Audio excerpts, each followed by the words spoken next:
नमस्कार, आप देख रहे हैं HTN24 हरियाणा। मैं ऋषिकेश स्वामी और फिलहाल मैं मौजूद हूँ सिसाना गांव के कर्नल होशियार सिंह राजकीय प्राथमिक पाठशाला में। और दर्शकों को मैं आज बता दूं, आज 6 दिसंबर का दिन है, जिस दिन कर्नल होशियार सिंह जो है मिट्टी में विलीन हुए थे, इस धरती को छोड़कर गए थे। आप यहाँ पे देख रहे हैं, यहाँ के जो युवा साथी हैं वो आज जो उनकी मूर्ति पे साफ सफाई कर रहे हैं। और मैं आपको बता दूं, इनका जो जन्म हुआ था 5 मई 1936 को जन्म हुआ था। सिसाना गांव के चौधरी हीरा सिंह के घर पे इनका जन्म हुआ था। और जब ये आर्मी इन्होंने सेना ज्वाइन की 15 दिसंबर 1971 को, जो 71 जो लड़ाई हुई थी, उसमें कर्नल होशियार सिंह को एक अहम काम दिया गया था। तो लड़ाई चलती रही, तो कुछ दिन बाद ऐसा हुआ कि 85 जो हमारे जवान हैं वो शहीद हो गए थे। और कर्नल साहब को ऊपर से ऑर्डर दिया गया था कि आप पीछे हट जाएं, लेकिन कर्नल साहब ने ऑर्डर मानने से इनकार कर दिया था। उन्होंने जवाब दिया था, मैं तब तक पीछे नहीं हटूँगा, तब तक युद्ध का विराम नहीं होगा, चाहे मुझे अकेला लड़ना पड़े। तो देश के एकमात्र ऐसे परमवीर चक्र विजेता हैं कर्नल होशियार सिंह, जिनको जीवित रूप में ये सम्मान मिला था। क्योंकि परमवीर चक्र जो हो मरणोपरांत दिया जाता है। तो मेरे गांव सिसाना का ये सौभाग्य है कि हमारे सिसाना गांव में के ही निवासी कर्नल होशियार सिंह को ये ऐसा सम्मान मिला था। और आज के दिन जो है जो इस मिट्टी में विलीन हुए थे। तो आगे की खबर भी मैं आपको दिखाऊंगा कि कैसे यहाँ के युवा साथी हैं, उनको याद कर रहे हैं। आप हमारे साथ बने रहें। जय भारत माता की जय। वंदे मातरम, वंदे मातरम, वंदे मातरम। इनकलाब जिंदाबाद, इनकलाब जिंदाबाद, इनकलाब जिंदाबाद। कर्नल होशियार सिंह अमर रहे। मैं गाँव सिसाना से कप्तान दैया कर्नल होशियार सिंह आज हम भाई का भी धन्यवाद कर रहे हैं। और हमारे कुछ कोरोना के कारण या किसानों के कारण यहाँ पे ज़्यादा इकट्ठे नहीं हुए। तो कर्नल होशियार सिंह मेरे परिवार के हम बड़ा ही गौरव महसूस कर रहे हैं कि आज हमारे परिवार के मतलब इतना बड़ा या समाज मतलब वे यहाँ पे किसानों के साथ मतलब उनके संबंध थे और छत्तीस बिरादरी के साथ थे उन्होंने यहाँ पे जब जो उस टाइम जवान भर्ती होने लायक था ना, किसी बिरादरी से था, उन्होंने उस सेना में भर्ती करवाया और उनका मतलब पूरी मदद करी। हमारे गांव के आसपास के गांव की भी बहुत ज़्यादा मदद की। अब तो नेता यहाँ पे आते हैं, जब वोट की राजनीति होती है ना, यहाँ पे आकर मतलब वैसे हाथ जोड़ के चले जाते हैं, कोई कुछ नहीं करता है हमारे यहाँ पे गाँव में इसके लिए। नहीं तो ये तो एक सम्मान सेना में है। नहीं तो आज इन नेताओं के पास ये मेडल होते, ये तो हमें ये मानते हैं कि सेना में ही ये चीज़ है। नहीं तो ये तो हम मतलब कोई किसी नेता का बेटा नहीं सेना में कोई नौकरी नहीं करता। ये हमारे किसान के छत्तीस बिरादरी के बेटे यहाँ पे नौकरी करते हैं। और हमें सेना पे और हमारे किसान पे और छत्तीस बिरादरी मजदूर पे गर्व है, ना कि राजनेता पे गर्व है। ये तो हमारे को भेदभाव करते हैं और आपस में भिड़वाते हैं। अरे ये इनको शर्म आनी चाहिए कि इतने बड़े मेडल और देश के लिए शहीद हुए, तो इन्होंने तो हमारे से बड़ा पूछे ही काम करना चाहिए। इनके ऊपर पर इनका कोई वो नहीं है। नेताओं पे तो बहुत कम ही विश्वास हो गया। हम तो आपस में छत्तीस बिरादरी में विश्वास करते हैं, ना कि नेता में विश्वास करते हैं। और हम बहुत धन्यवाद है कि हम इसके परिवार से हैं और ये हमारे परिवार को आगे साथ लेके चलने वाले इंसान थे। ये इनको तो टिकट भी मतलब मिल रही थी, टिकट से मतलब कि नेता उस टाइम जो इनको परमवीर चक्र मिला कि राजनेता इनको टिकट दे रहे थे, पर ये इनसे बहुत दूर थे। ये तो हमारे छत्तीस बिरादरी में बैठ के भाईचारे में बैठ के इन्होंने अपना जीवन व्यतीत किया है। जय हिंद, जय भारत। नमस्ते जी सभी को। आज भारत के प्रथम जीवित परमवीर चक्र से सम्मानित स्वर्गीय कर्नल होशियार सिंह दैया जी की पुण्यतिथि है। कर्नल होशियार सिंह दैया भारतवर्ष के लिए एक गौरवशाली नाम है।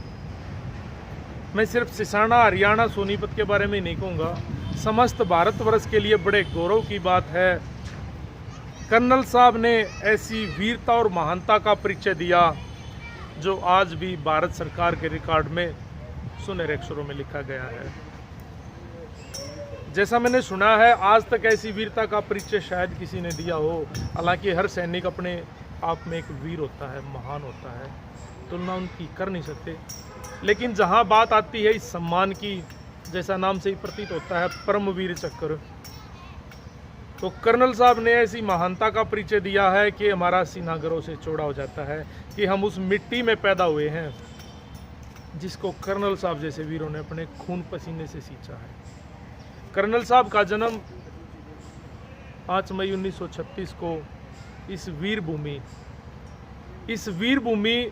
में इसलिए कह रहा हूं कि इसी वीर भूमि पर पंडित मांगेराम जी जैसे कवि, जो अपनी मृत्यु को भी बहुत पहले बता गए थे कि मैं उस दिन अपना देह त्यागूंगा, बाजे भगत जैसे भगत, उस्ताद जम्मन खां जैसे राष्ट्रपति सम्मानित,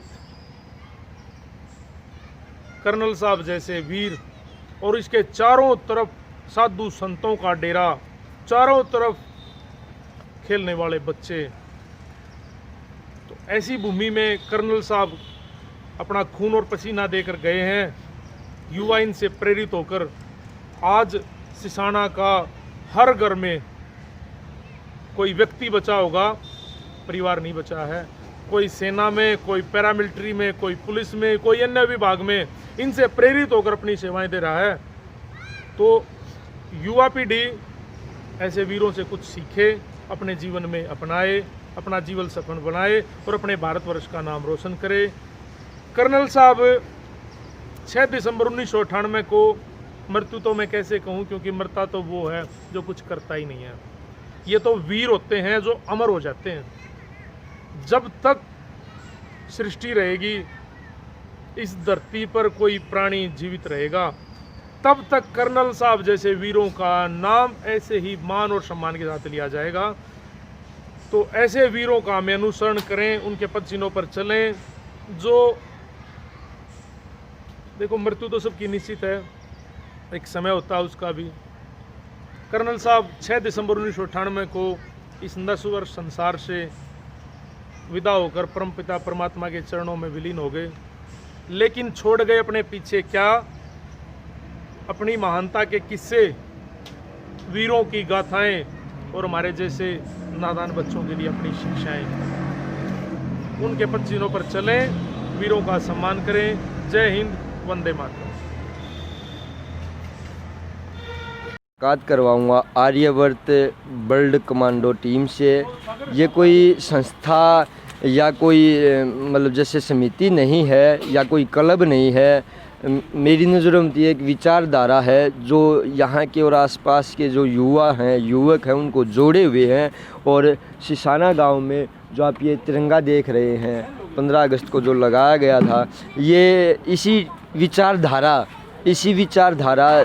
के जितने भी युवा साथी थे उन्होंने लगवाया था। मैं उनसे आपकी बात करवाता हूँ। जी नमस्कार भाई। नमस्कार जी। क्या नाम है जी? जी मनोज दहिया नाम मेरा। मनोज जी, सबसे पहले तो मैं थोड़ा सा आपकी जो विचारधारा आप बता रहे हैं, आप कह रहे ये क्लब या समिति नहीं, उसके बारे में जानना चाहूँगा कि वो उसका क्या है। जी, मैं आपके चैनल के माध्यम से आपको देखिए और आपके चैनल के माध्यम से एक समाज को एक मैसेज देना चाहता हूँ कि हमारी जो टीम है आर्यवर्त के नाम से, एक्चुअली में ये टीम ऐसी नहीं कि मतलब कोई संस्था है जैसा कि आपने बताया, कोई ऑर्गेनाइजेशन है, एनजीओ वगैरह जैसे बोलते हैं, नहीं ऐसा कुछ नहीं है।